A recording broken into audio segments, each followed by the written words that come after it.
Well, we have something fun to talk about. If you follow sports, we know that you follow BYU football. And if you don't follow BYU football, you at least follow the halftime fun and Cosmo. And here's the great news.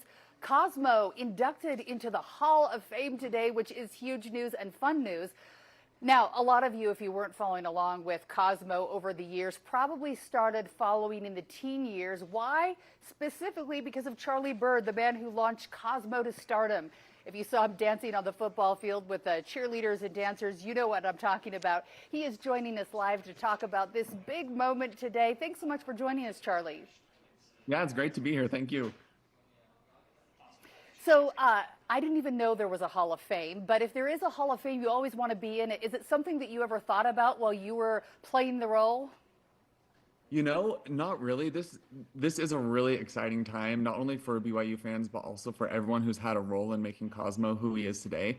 And I think when you're in the role of the mascot, all you're focused on is just bringing energy to the game, interacting with fans, and not getting hurt. So the Hall of Fame just feels like a conglomeration of all those small moments across generations of students and decades of people working on this mascot character. And it's really cool to see that legacy being recognized.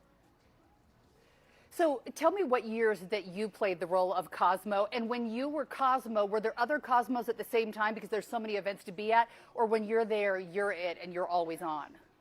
Well, you know, a mascot has to keep his secrets. But I was the role of Cosmo from 2015 through 2018, so about 3.5 years, and they were some of the best years of my college experience. Awesome. So when people saw you dancing there, I think a lot of times people are used to their mascots being kind of fun and goofy, but I don't think people until you were down there on the field dancing step by step with the dancers, realizing that they could be really good at what they did too. Was this something you thought up, or how did this all happen?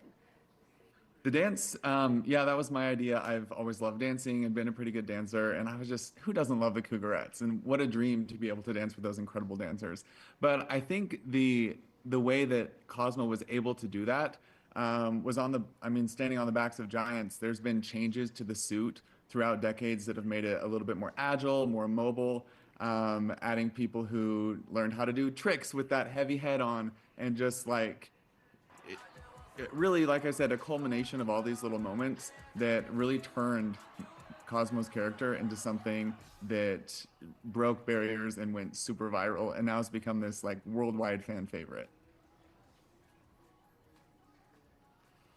So essentially, it sounds like you had a spacesuit that got a little bit easier to use over the years. One last question before we let you go. If they let alumni come back, would you take the chance and go be Cosmo again, or are those days long in the rearview mirror for you? You know, I loved it so much, I would do it in a heartbeat. I would probably have to train a little bit, drink a little more water. I was in really good shape back when I was doing it because you're sweating a lot. But yeah, why not? You got to take that opportunity if it ever comes up. I love it. Well, you were amazing, and I feel like if you were ever back in the suit again, we would know that it was you, even though we didn't know, we'd know from the move. So great stuff. Congratulations on helping launch Cosmo to stardom. Thank you so much.